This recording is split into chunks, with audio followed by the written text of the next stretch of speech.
guys! Happy Mother's Day sa tanang mother. So today guys, I'm going to prepare medicine de Lolo for 1 week. So it's Monday today. It's Sunday. Happy Mother's Day. Sa lahat ng mga nanay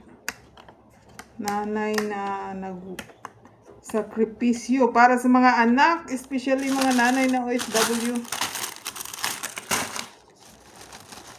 Your sacrifices is not unnoticed, mga guys, same as me.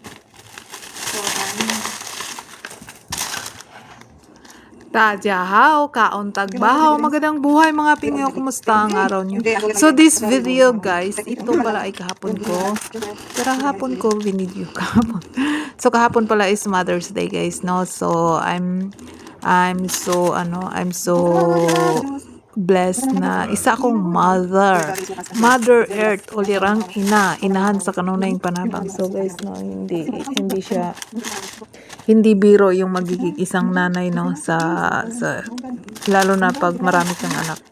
Ako nga isa lang yung anak ko, inaano pa rin ako na yung hindi ko nagagawa yung pagiging nanay ko sa kanya, nag-aalaga ng anak ko kasi nga most of my nung 2 years old pa lang siya nag-work ako abroad. So yung spend time lang ko lang sa kanya is yung pagpanganak ko sa kanya hanggang sa siyempre nung binuntis ko siya, pinagbubuntis ko pa siya, tapos hanggang pinanganak ko siya. So pag 2 years old niya, November siya pinanganak ko siya ng November. So pagka 2 years old niya, November, December, umalis na ako, nag-apply na ako ng pa-Saudi. So I was working 7 years in Saudi. So guys, ganyan katagal. So pag uwi ko guys, after 3 years, malaki na yung anak ko, 5 na yung anak ko nun. Tapos nagbakasyon na ako ng 2 buwan. Tapos nung bumalik ako sa Saudi, 4 years ulit ako hindi naka-uwi. So nung pag-uwi ko is ano na siya, 5, 7, 9 years old na siya, no? So malaki na siya talaga guys. So wala talaga tayong choice na mga mother kasi kailangan natin kumayod kasi nga, diba, alam niyo na mahirap ang Pilipinas, kaya kailangan natin mag-step out, step in sa para sa ating pamilya guys. Kaya yun guys, ito nga yun pala yung lunch na lulutuin ko kahapon to guys. Nagluto ako ng isda.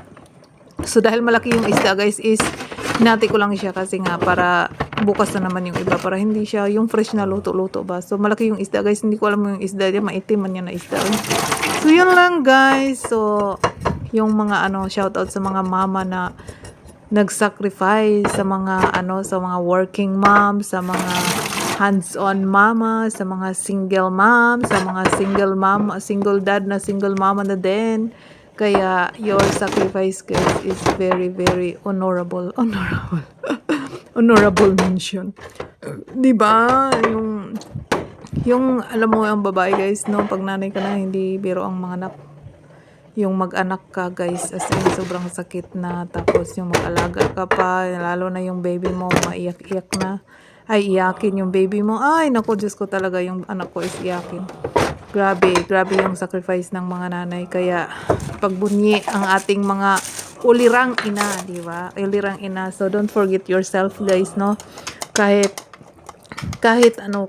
sobrang busy mo, sobrang meet mo yung budget ng pamilya mo, kailangan mong bigyan mo ng reward yung sarili mo guys. Alam mo yung ganun, na kahit kumain ka lang ng isang chocolate, bumili ka ng ice cream pag sahod mo, or kung hindi man, magpapasalon ka, magpapamanicure, pedicure, o magpaayos ka ng buhok, basta yung para sa sarili mo.